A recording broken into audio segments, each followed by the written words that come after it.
Maraming mga taon na ang nakalilipas, ako ay nasa isang masa at madilim na silid, kaya malabo na kahit na ang mga daga ay tila naaawa. Ako ay maihawak na walang laman na bulsa sa pagitan ng aking mga kamay at tinanong ako, nabigo, bakit ginagawa ng iba at hindi ko? Hindi ba ako gaanong marunong? Ngunit manggagawa. Nagpupumig ako ng hanggang 12 oras sa isang araw, ngunit sa pagtatapos ng buwan mayroon lamang akong mga mumo, sapat na para sa daanan ng tinapay at bus. At ang pinakamasama bagay ay ang paniwalaan na ang aking problema ay ang mababang sweldo. Hanggang sa isang hapunan ng pamilya, tiningnan ako ng aking lolo na may matalinong mga mata at sinabing, hindi ka mahirap dahil kumita ka ng kaunti. Mahina ka dahil hindi mo alam kung paano makontrol ang iyong kikitain. Ang kayamanan ay may gusto ng samahan. Ang pera ay nangangailangan ng pansin. Sa oras na iyon, hindi ko maintindihan. Pagkatapos ng lahat, maaari kong idagdag at ibawas, nabanggit ang aking sweldo at ang aking mga pagbili. Ngunit mumiti siya, binigyan ako ng isang lumang notebook na may mga dilaw na pahina kung saan tumpak na nakarehistro ang bawat gastos. Tinapay negatibo 5 cents, gatas negatibo 12 cents, tela para sa isang suit negatibo 3 rubles. Kahit na ang pinakamaliit na kuko ay nabanggit. Ang notebook na ito ay naging mayaman, anya. Kung mayroon kang pasensya na gawin ang pareho, titigil ka sa pagsisi sa iyong patutunguhan. Siguro iniisip mo, isang simpleng kwaderno. Mga tala? Paano ito mapayaman sa isang tao? Ito ay tiyak na reaksyon ng 99% ng mga tao. Lahat ay naghahanap ng mga mahiwagang formula, ligaw na pamumuhunan o mga nakatagong mga lihim ng bangko. Ngunit ang katotohanan ay ang pinakamalaking lihim ay simple na ito ang dahilan kung bakit hindi ito pinansin. Natatawa rin ako sa oras. Para saan ang mga tala na ito? Tanong ko. Alam ko na wala akong pera. At sumagot siya, alam mo na wala ka nito, ngunit hindi mo alam kung bakit wala ka nito. Ang pera ay nawawala sa katahimikan, dumadaloy sa mga maliliit na butas na hindi mo napansin. At sa palagay mo ay masamang swerte. Ang mga salitang iyon ay pinukpok sa aking ulo. Kaya't nagpasya akong kumuha ng pagsubok, kumuha ako ng isang notebook sa paaralan, isinulat ang petsa sa unang pahina at sinimulan ang pagrehistro ng bawat penny na ginugol. Sa mga unang araw ay tila hangal kahit na nakakapagod. Isinulat nito ang soda na binili sa sulok, bus, ang pack ng mga sigarilyo. Ngunit pagkaraan ng isang linggo, nakaupo ako sa gabi upang suriin ang mga tala at kung ano ang nakita ko ay nagulat ako. Ang 1/4 ng aking sweldo na naiwan sa mga bagay na hindi ko napansin, ang mga mabilis na cafe, sigarilyo, matatamis, maliit na walang kapararakan na, nag-iisa, ay tila hindi gaanong mahalaga, ngunit magkasama. Kinain ang aking pera tulad ng mga moth sa isang Amerikana. Isinara ko ang notebook na maihigpit sa aking dibdib. Hindi ito takot sa kakulangan, ngunit ang takot na mapagtanto na ako ang aking pinakamasamang kaaway sa aking sarili. Tama ang aking lolo, hindi ko pinamamahalaan ang aking pera, napanood ko lang ang pasibo habang nakatakas siya sa mga daliri. Confess, naisip mo na ba kung saan pupunta ang iyong buong sweldo? Dumating ito at sa 1 linggo kalahati ay nawala. Susumpa ka na hindi ka gumastos ng anumang pambihirang, ngunit hindi malapit ang mga account. Isipin ngayon ang pagkakaroon ng salamin na sumasalamin sa bawat barya, bawat tala, bawat basura. Ang salamin na ito ay umiiral, ito ay ugali ng pagrehistro ng iyong paggasta. At ito ay kung saan nagsisimula ang magic. Hindi sasabihin sa iyo ng mga bangko. Alam mo ba kung bakit? Dahil sa kanilang interes na nakatira ka sa kaguluhan, pagkontrata ng mga utang, walang ideya kung saan pupunta ang iyong pera, palaging nasa pakiramdam na walang sapat. Upang makontrol ang iyong pananalapi ay upang ihinto ang pagiging hostage sa system. Payagan ako ngayon ng isang katanungan, nais mo bang malaman kung paano ang isang pangunahing ugali ay hindi lamang mapupuksa ang utang, ngunit hahantong ka sa kalayaan sa pananalapi? Ibabahagi ko ang aking paglalakbay, mula sa isang tao na nabuhay sa kakulangan, napansin ang bawat pagbabago, maging ang mga pinamamahalaang upang makaipon ng kapital at magtayo ng isang negosyo. Ngunit una, sumasalamin, kung hindi mo makontrol ang iyong pera, sino ang namamahala sa iyong buhay? Mayroong isang kasabihan na Hudyo na nagsasabing, hindi ito mayaman na marami, Ngunit alam kung paano pamahalaan ang mayroon siya. At natutunan ko ito sa pagsasanay. Nang magsimula akong magsulat, nakaramdam ako ng katawa-tawa. Habang ang mga kaibigan ay nag-aalala ng walang pag-aalala, naroroon ako, kasama ang aking notebook, na nagrehistro sa bawat tunay. Ngunit ito ang ihangal na nagbago ang lahat. Ang unang pagtuklas ay dumating sa unang buwan, gumastos ako ng higit sa mga sigarilyo at beer kaysa sa pagkain. Hindi ito maaaring. Ngunit ang mga numero ay hindi nagsisinungaling. Noon ay nahihiya ako sa aking sarili. Nagreklamo siya tungkol sa kahirapan, ngunit ako ang naglaro ng pera. Sa ikalawang buwan, malinaw ang mga pamantayan. Ang aking paggastos ay inilipat ng mga gawi, hindi para sa mga pangangailangan. Kumain ako dahil sa katamaran ng pagluluto, bumili ng mga bagong damit kapag nagsilbi pa ang mga luma, nagpahiram ng pera mula sa mga kaibigan na hindi na bumalik. Ang lahat ng ito ay nabuo ng isang malalim na hole-hole. Ay kailan? Ipinapaalala ko sa iyo ang isa pang parirala mula sa aking lolo, kung nais mong yumaman, gamutin ang pera tulad ng mga bata. Alagaan ang bawat sentimo at lalago sila.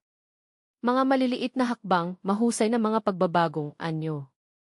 Nagsimula ako sa halata, tumigil ako sa pagbili ng hindi kinakailangan. Hindi kaagad, ngunit masigasig. Kung may gusto ako, inaasahan kong 3 araw. Kung pagkatapos ng oras na iyon ay nais ko pa rin, binili ko ito. Kung hindi, ito ay isang pasahero lamang. Sa loob ng ilang buwan, save ko na ang isang malaking halaga.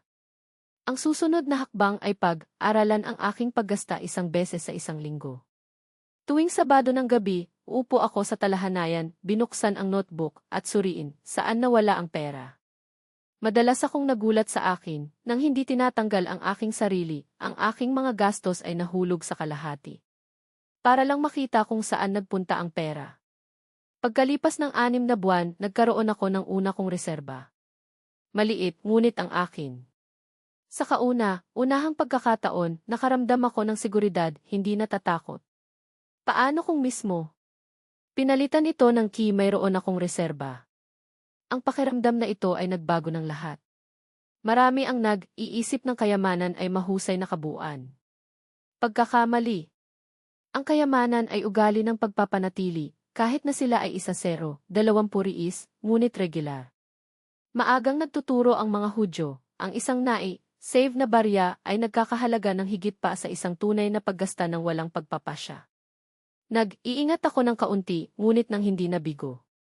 Sa 1 taon, siya ay nagtipo ng sapat upang mamuhunan sa isang maliit na negosyo sa isang kaibigan. Binuksan namin ang isang newsstand, pagkatapos ay isa pa, pagkatapos ay isa pa. Ano ang lihim? Ito ay hindi sa pakikipagsapalaran mismo, ngunit sa katunayan na mayroon akong kapital upang magsimula, at ang kapital na ito ay umiiral lamang dahil natutunan kong kontrolin at ekstra. Sa paglipas ng panahon, nagtakda ako ng 3 mga panuntunan sa ginto na nais kong ipasa sa iyo. Una, rehistro ang lahat, maging ang o ang tiket sa bus. Kapag nakita mo ang buong larawan, nawala ang mga ilusyon. Pangalawa, lingguhan sa pagtatasa. Umupo 1 beses sa 1 linggo at magtanong, kailangan ba talaga? Ito ay nagpapalapit sa akin sa aking mga layunin. Pangatlo, makatipid bago gumastos. Huwag asahan ang isang bagay na naiwan sa katapusan ng buwan, paghiwalayin ang isang halaga ng maaga, bilang isang tibuwis, para sa iyong sarili, pakinabang lamang. Sa paglipas ng mga taon, napansin ko kung bakit maraming tao ang nananatili sa kahirapan. Nabubuhay lang sila ngayon.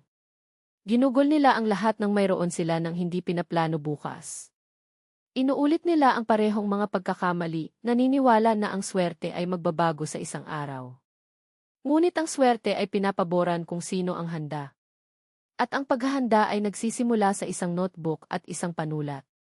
Maraming mga tao ang kumikita ng maayos, kung minsan kahit na higit pa sa iniisip nila, ngunit hindi nakikita ang maliit na pagtagas na, magkasama, ay bumubuo ng isang butas sa pananalapi.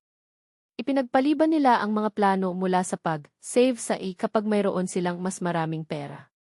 Ngunit ang higit pa ay hindi darating kung hindi tayo magsisimula ngayon. Ang mga bangko, mga patalastas at mga eksperto sa marketing ay nais mong gastusin. Matalino sila, alam nila ang sikolohiya ng tao at lumikha ng ilusyon na kailangan mo upang maging masaya. Ngunit ang tunay na karunungan sa pananalapi ay nagtuturo sa kabaligtaran.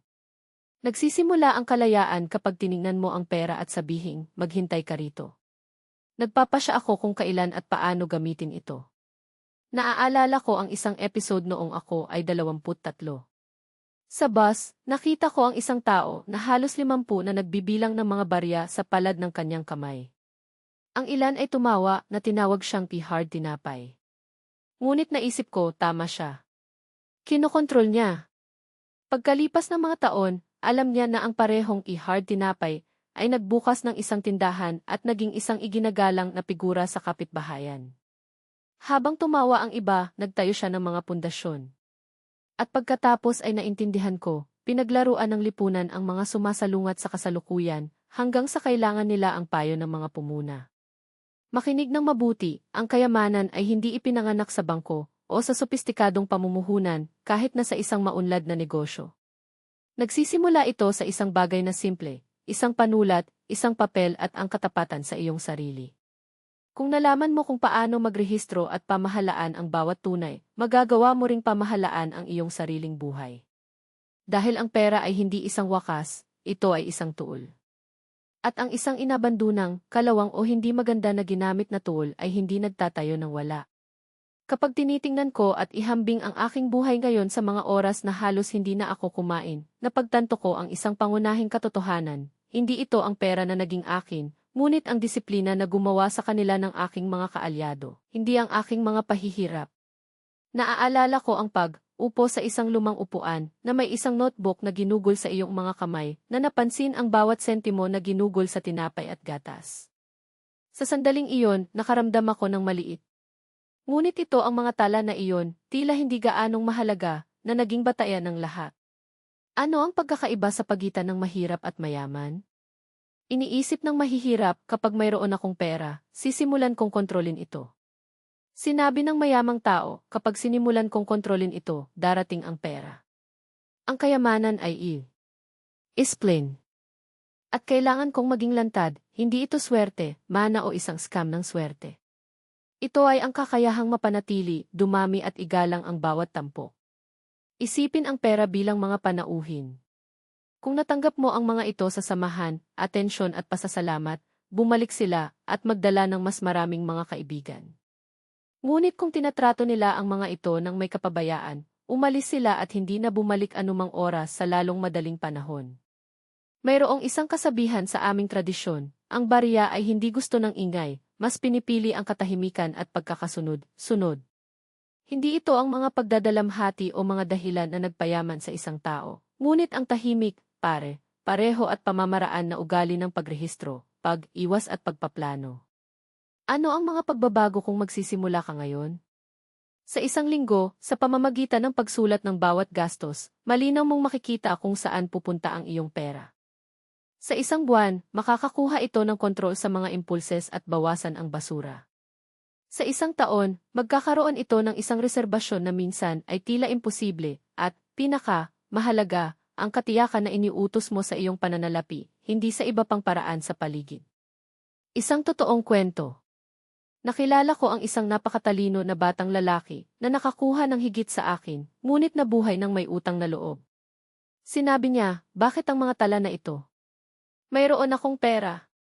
Iginiit ko na sa loob lamang ng isang buwan ay magrehistro sa kanyang paggastos. Tumawa siya. 10 taon mamaya, ang aking katotohanan ay naiiba, negosyo ng aking sarili, bayad sa bahay, mga bata na nag-aaral sa ibang bansa. Siya. Nagrenta pa rin ako ng mga apartment at nakasalalay sa mga pautang hanggang sa bumagsak ang sweldo. Naintindihan mo ba? Hindi ito ang sweldo na tumutukoy sa iyong hinaharap, ngunit ang mga gawi. Checklist, ang iyong plano sa pagkilos upang magsimula ngayon. Kumuha ng isang papel at isang panulat. Ito ay tatagal ng mas mababa sa 5 minuto, ngunit mababago nito ang iyong tilapon. Linggo 1, ang pagising. Bumili ng isang notebook o lumikha ng isang spreadsheet sa iyong telepono. Golden Rule, isulat ang anumang gastos, gayon pa man maliit, sa oras na nangyayari ito. Sa pagtatapos ng linggo, idagdag ang lahat at kilalanin ang 3 kategorya na kumonsumo ng pinakamaraming pera. Linggo 2, kamalayan. Patuloy na isulat. Markahan na may isang key bawat pagbili na maaaring iwasan. Idagdag kung gaano ka nawala sa mga impulses. Ito ang iyong unang nakatagong ekonomiya. Linggo 3, ang unang hakbang. Isa 0% ng lahat. Agad na paghiwalayin ang isa 0% mula sa anumang kita na papasok, sweldo, tuka, regalo. Panatilihin sa isang sobre, piggy bank o hiwalay na account nang hindi naglalaro. Sa pagtatapos ng linggo, tingnan ang halagang ito at maipagmamalaki, nagtatayo ka. Linggo 4, ang kontrol. Isara ang buwan, gaano karami ang ginugol mo? Magkano ang nasayang? Gaano karami ang iyong ekstrang? Lumikha ng isang pangunahing kaalaman para sa susunod na buwan. N, para sa pagkain. XI, para sa transportasyon. SCD, para sa paglilibang. Sumunod sa limitasyon. Walang mga dahilan. Sa 3 buwan, magkakaroon ka ng ang ugali ng pagrehistro ng paggasta, walang kahirap-hirap. Mas kaunting pera na nawawala sa kalokohan. Isang reserba na hindi nauna. Sa 1 taon, magkakaroon ka ng isang makabuluhang halaga kahit na may katamtamang sweldo. Kaligtasan ng kung walang takot sa hindi darating hanggang sa katapusan ng buwan. Mga oportunidad, maaari kang mag-isip ng pamumuhunan o pagsasagawa dahil ngayon ay nagpapadala ka ng pananalapi. Huwag asahan ang itamang sandali o isang mas mataas na sweldo. Magsimula sa kung ano ang mayroon ka. Tandaan, ako ay isang batang binata sa isang inuupahang silid. Ang isang solong pagbabago ng ugali ay nagbago ng lahat. At ang pagbabagong ito ay hindi maaabot ng sinuman. Kaya kunin ang iyong panulat. Buksan ang iyong notebook. Magsimula ngayon. Maaari itong maging unang hakbang patungo sa iyong kalayaan.